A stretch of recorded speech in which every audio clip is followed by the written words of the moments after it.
ఇళ్ల నిర్మాణాలకు అవసరమైన స్థాయిలో సమృద్ధిగా ఇసుక లభించేలా చర్యలు తీసుకోవాలని జిల్లా కలెక్టర్ అనుదీప్ దుర్శెట్టి గారు అధికారులను ఆదేశించారు. సోమవారం కలెక్టరేట్లో మదిరి నియోజకవర్గ పరిధిలో 5 మండలాల్లో ఇసుక లభ్యతపై కలెక్టర్ సమీక్ష నిర్వహించారు.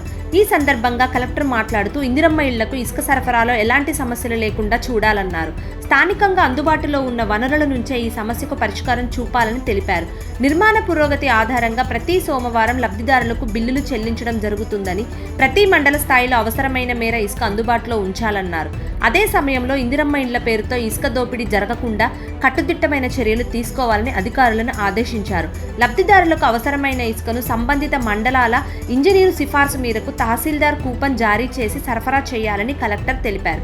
మండల స్థాయిలో ఇసుక సరఫరా సమస్యలకు తహసీల్దార్ ప్రత్యేకంగా పర్యవేక్షించి పరిష్కరించాలని స్పష్టం చేశారు. ప్రతి మండల కేంద్రాలలో స్థానిక అవసరాలకు తగ్గట్టుగా ఇసుక డంప్ చేసి ఆ డంప్ల నుంచి అక్రమ రవాణా జరగకుండా పటిష్ట చర్యలు చేపట్టాలని కలెక్టర్ అధికారులను ఆదేశించారు. ఈ సమావేశంలో పీడీ హౌసింగ్ తహసీల్దార్లు, ఎంపీడీఓలు, హౌసింగ్ ఈఈలు తదితరులు పాల్గొన్నారు.